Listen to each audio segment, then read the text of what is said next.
In this video, Jordan Peterson explains how people go beyond their moral standards and become corrupt in their lives and the consequences of it. See, I guess part of the contamination issue is something like this, is that, you might say that one of the preconditions for existing as a human being is the ability to tolerate contamination and anxiety and imperfection. That's certainly something Jung would say. He believed that in some sense you had to make a pact with that in order to tolerate existing. You had to come to terms with that. But you can fly from that in some sense, and then there's nothing about you that's contaminated or strange or disgusting. That's all out there. It's all somewhere else. It's not you, and then you build a wall between you and that, and then because that doesn't work, at least in part, there's no way of getting rid of the contamination, that the wall gets higher and higher and more people are on the outside and fewer of you are on the inside, and the impulse is to burn up everything that's contaminated. And part of the problem with that, and I think that this is why you can't just conceptualize it as disgust, because you can think of that as a natural, territoriality you can think of as natural, and disgust you can think of as natural, but there's something about people that takes it just that step further, and I think that's the intermingling of the contamination, disgust, and fear response with revenge and resentment and the desire to hurt. And if you get those things going together, especially if you also add in the propensity to lie, man alive, things are going to get really, really ugly. They're going to get really bad. And so, you have to come to terms with the fact that you carry the contamination around in you, so to speak, everywhere you go, and that's an ineradicable part of limited being. And then you can't be resentful about that or hateful about it, because if you are, then you act in a manner that will definitely make it worse. So this is Solzhenitsyn's stories about Communist Party loyalists who were arrested by the Gulag system and thrown into prison. That happened to them all the time, because no, it wasn't like the system was playing by any real rules, In fact, it was probably even better as far as the fundamental motives of the system were concerned, that you were innocent when you got arrested, because that made it even more miserable. And it would be even funnier if you were arrested for supporting the system that was going to arrest you. It's like that was the perfect form of vicious irony, and so that happened a lot. To say that things were painful for them is to say almost nothing. They were incapable of assimilating such a blow, such a downfall, and from their own people too, from their own dear party, and from all appearances for nothing at all.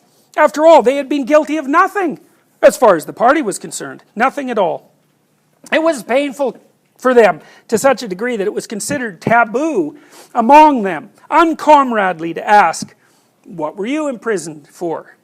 The only squeamish generation of prisoners. The rest of us, with tongues hanging out, couldn't wait to tell the story to every chance newcomer we met, and to the whole cell, as if it were an anecdote.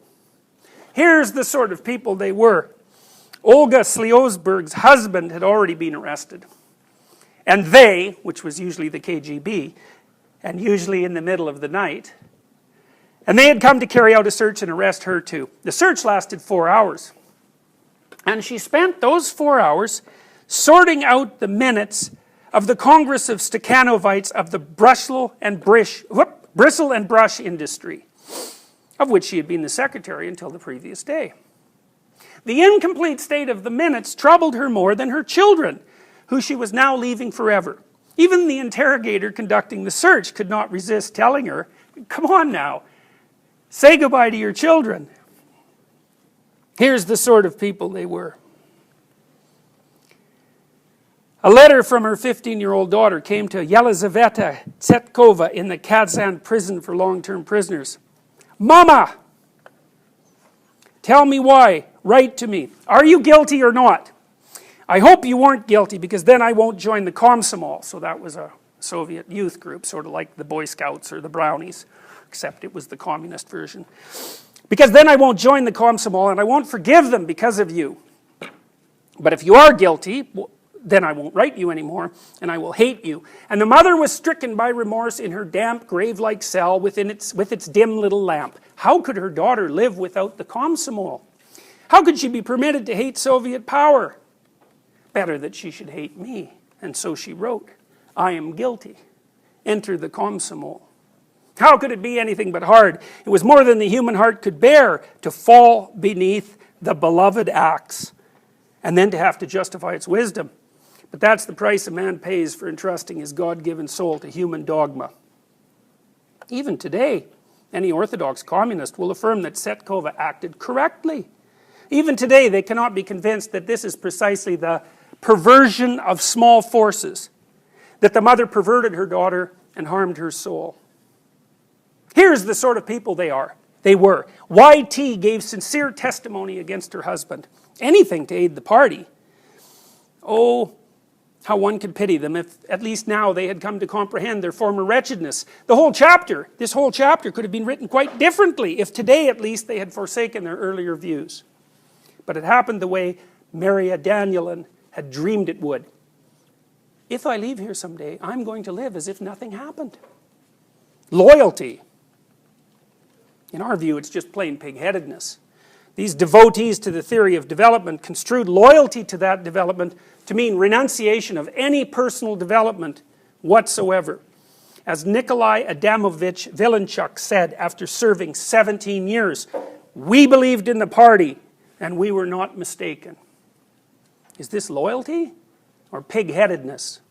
No, it was not for show and not out of hypocrisy that they argued in the cells in defense of all the government's actions. They needed ideological arguments in order to hold on to a sense of their own rightness. Otherwise, insanity was not far off.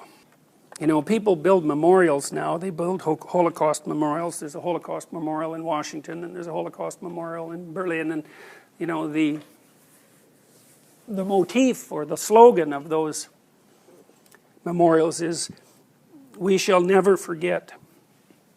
And I think you can't remember something you don't understand. You can say you're not going to forget all you want, but unless you understand what happened, you can't remember it.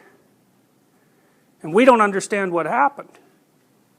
You know, as far as I can tell, you know, the most important thing that happened in the entire 20th century with regards to evidence for you know, absolute existential catastrophes that threaten the human race at the individual level and at the state level and at the international level. It's all whatever it was that produced the Nazis and that produced the Soviets and that produced the Maoists, and that hasn't gone away. And that's partly because we don't understand it.